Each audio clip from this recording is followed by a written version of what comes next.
أكلت بسبوسة بالسمنة والسكر. يوه، برضو مش عارفة أقولها.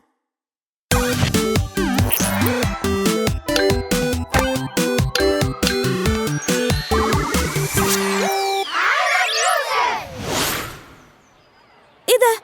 أنتي كويسة يا فريدة؟ أنا كويسة. بس ما تضحكوش عليا. اسكتوا كلكم. يلا عشان نلحق، الحصة هتبدأ. الحصة؟ أيوة. أنا مش بهزر، ما تتريقوش عليا. سنتي اتكسرت عادي يعني. سنتي يو بقى، وسعوا كده.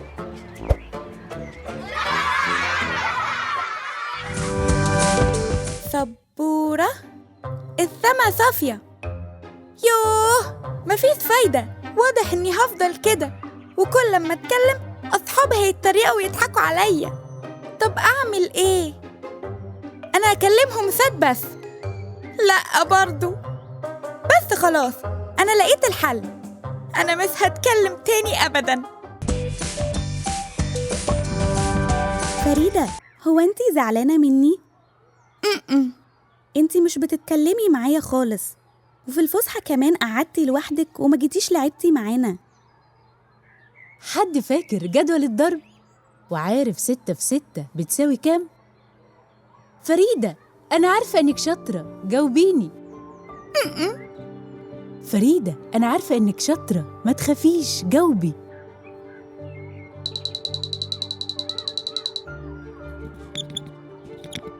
طيب ما انتي عارفة الإجابة اهو، برافو عليكي.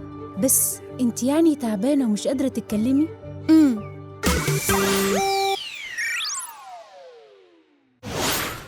تحبوا تاكلوا ايه على الغدا بكرة؟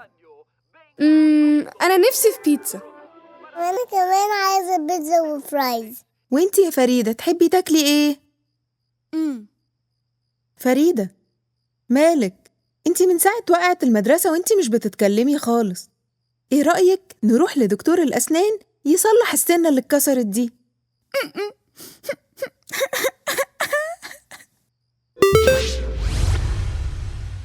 أنا عارفة إنك متضايقة إن سنتك اتكسرت، بس ما تقلقيش، مشكلة وهنتعامل معاها. هنروح لدكتور الأسنان وهو هيعرف يعالج أسنانك. دكاترة الأسنان بتخوف، أنا مش عايزة أروح. ما تقلقيش، أنا هكون معاكي. الحل إني ما اتكلمش وأفضل ساكتة عشان ما حدش يضحك عليا ولا يبصلي بصة مش حلوة، عشان بقيت لدغة. بس أنا شايفة إن الحل ده هيخسرك حاجات كتير حلوة، زي إنك تتكلمي معانا أو مع أصحابك. أنا شايفة إننا نروح لدكتور الأسنان حل أفضل، وأنا هكون معاكي. ماشي يا ماما. أهلاً يا فريدة، إزيك؟ مش كويسة. خير، مالك؟ أنا وقعت وسنتي اتكسرت وعايزاك تصلحها لي دلوقتي. ألف سلامة يا فريدة. حاضر، هعالج سنانك وهصلحها. يا ريت بسرعة عشان أرجع أتكلم عادي. هو حضرتك هتعالجها في وقت قد إيه؟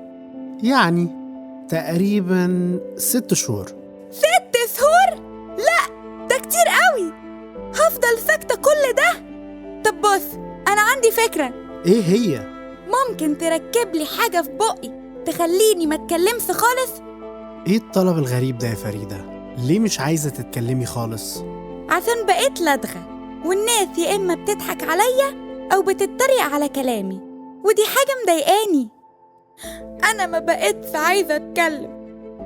أنا عارف إنها حاجة تضايق، بس مين قال إن الحل إنك ما تتكلميش؟ كلام الناس السلبي اللي بيكتفنا ده مش حقيقي. طب يعني أعمل إيه؟ اتكلمي عادي. فريدة، هو مين اللي خلقك؟ ربنا. وربنا سبحانه خلقك على أحسن صورة، يعني خلقك على أحسن شكل ممكن، في إنك تختاري وتكوني حرة، وإن يكون عندك مواهب ومبدعة وبتعرفي تفكري كويس. والله مش بيخلق حاجة وحشة. طب وأصحابي اللي مش بيفهموني وبيتريقوا عليا؟ حتى لو في شوية تريقة في الأول، بس بعد كده أصحابك هيفهموا كلامك. انت محتاجة تصدقي في نفسك لأن مفكيش حاجة غلط لمجرد إنك لدغة. عندك حق يا دكتور. فريدة، انت جميلة قوي وربنا خلقك على أحسن صورة. يلا بقى عشان نبدأ العلاج.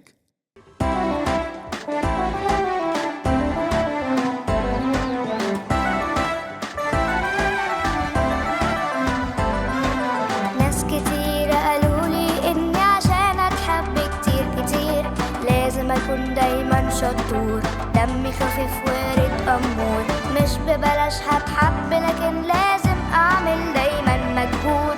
لكن قيمتي إن أنا إنسان من جوايا حلو كمان. أنا عارف إني غالي وإني مفيش زي اتنين، وأنا عنوان بيتي الحالي 6 شارع غاليين. أنا عارف إني غالي وإني مفيش زي اتنين، وأنا عنوان بيتي الحالي 6 شارع غاليين، 6 شارع غاليين. محبوب مقبول، محبوب مقبول. وأنا ربي خلقني غالي ومقامي عنده عالي، مش خايف قلبي سعيد.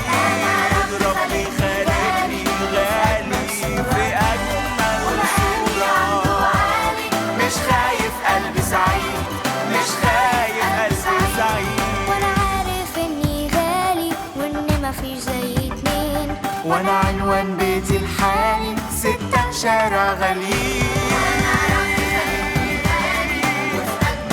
وفي أجمل صورة أكيد ومقامي عالي، مش خايف قلبي سعيد في 6 شارع غاليين.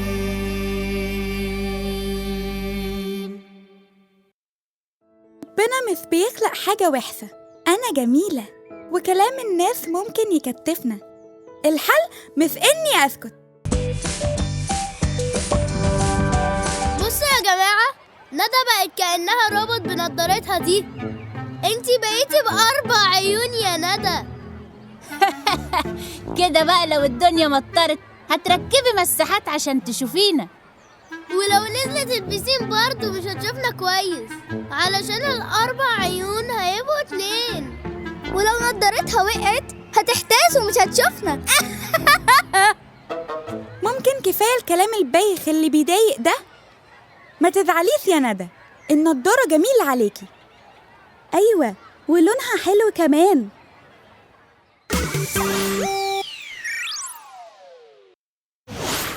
معلش يا ندى، أنا حاسة بيكي، كلامهم بيضايق ومش بيضحك، بس صدقيني انتي جميلة.